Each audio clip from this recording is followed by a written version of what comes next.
سعودی حکومت کی طرف سے جیسے ہی تبلیغی جماعت پر پابندی عائد کیے جانے کی بات سامنے آئی ہے، اس کے بعد سے جہاں عام مسلمان اضطراب کا شکار ہیں، وہیں اہل علم اور اہل فتنہ ایک دوسرے پر کیچڑ اچھال رہے ہیں، اور ایسا محسوس ہو رہا ہے کہ مسلمانوں کو کیچڑ بآسانی مل رہا ہے اور وہ اس کا بھرپور فائدہ اٹھانا چاہ رہے ہیں۔ اس وقت سعودی عرب یقیناً یہودیوں و عیسائیوں کے ہاتھ کی پتلی بنا ہوا ہے، اور جس سعودی عرب کو اتحاد کی رسی سمجھا کرتے تھے، وہ سعودی عرب اب عیسائیوں و یہودیوں کا ناڑا بن چکا ہے، اور وہ ان کے بتائے ہوئے طریقوں پر ہی عمل پیرا ہے۔ یہ بات نئی نہیں ہے کہ سعودی عرب میں صہیونی، نصارہ، یہودی حکومتوں کے اشاروں پر چل رہی ہے۔ پچھلے 100 سالوں سے اس ملک میں رفتہ رفتہ دین و شریعت کی گرفت کمزور ہوتی جا رہی ہے۔ کبھی یہاں کے حکمران صوفیزم کو گمراہی کا راستہ قرار دیتے ہیں تو کبھی بریلوی نقطہ فکر کو غلط قرار دیتے ہیں، کبھی اخوان المسلمین کو دہشت قرار دیتے ہیں تو کبھی یہ لوگ مختلف دعوتی تنظیموں پر پابندی لگانے کی بات کرتے ہیں۔ اب سعودی حکومت نے تبلیغی جماعت کو گمراہ کرنے والی اور دہشت گردی کو بڑھاوا دینے والی تنظیم کہا ہے، اور وہ دن دور نہیں جب اہل حدیث توحید کے معاملے میں سعودی حکومت پر سخت ہونے لگیں گے تو انہیں بھی ملک سے نکل جانے کے لیے کہیں گے۔ غور طلب بات ہے کہ حال ہی میں سعودی کے کراؤن پرنس محمد بن سلمان نے اسلام سے بڑا مذہب ابراہیمی مذہب کہا ہے،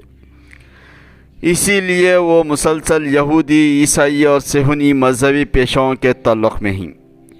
یہ سب بڑی بڑی باتیں بڑے بڑے لوگ کرتے ہیں، لیکن بھارت جیسے ملک کے مسلمان جن پر پہلے ہی آفتوں کے انبار ہیں،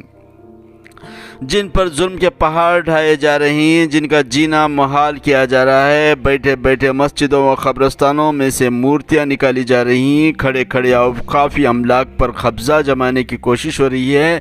یہاں کے مسلم نوجوانوں پر ماب لنچنگ اور جھوٹے مقدمات کی بوچھار ہو رہی ہے، بھارتی مسلمان انصاف کے لیے ترس رہے ہیں، عدالتوں میں انہیں انصاف نہیں مل رہا ہے،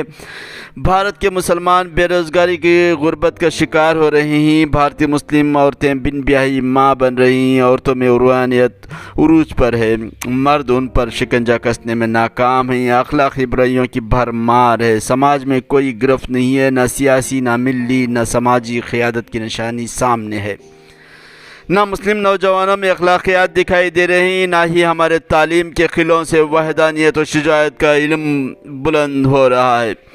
ہر طرف نفسا نفسی کا عالم ہے، مسلمانوں کی مسجدیں و مدرسے خاندانی املاک میں شامل ہو رہے ہیں،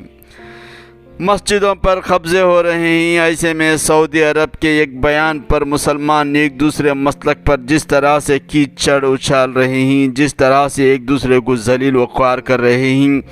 سوشل میڈیا پر لمبی لمبی تحریریں لکھ رہے ہیں، دعوت کے ممبر سے ایک دوسرے کو کمزوریاں دکھا رہے ہیں، جس طرح سے سوشل میڈیا پر ویڈیوز بنا کر شیئر کر رہے ہیں، اگر اس پورے مواد کو اکٹھا کیا جائے اور اسے اردو کے علاوہ دوسری زبانوں میں ترجمہ کیا جائے تو مسلمانوں کو تباہ و برباد کرنے کے لیے RSS کی منسمرتی یا یہودیوں کی فری میشنری کتابوں کی ضرورت نہیں پڑے گی،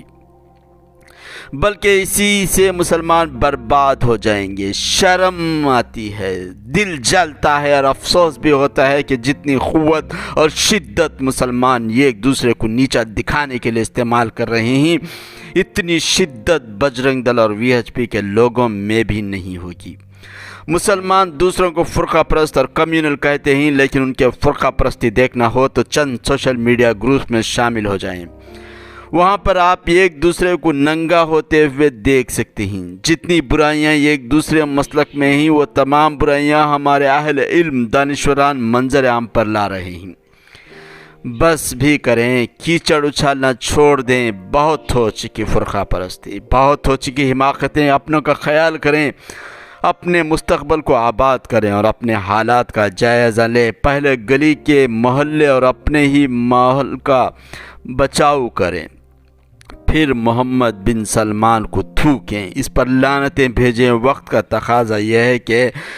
باہر کی بات لے کر گھر میں لڑائی نہ کریں، بلکہ گھر میں اتحاد رکھ کر باہر والوں سے لڑیں۔ مدثر احمد، آج کا انقلاب، ಶಿವಮೊಗ್ಗ.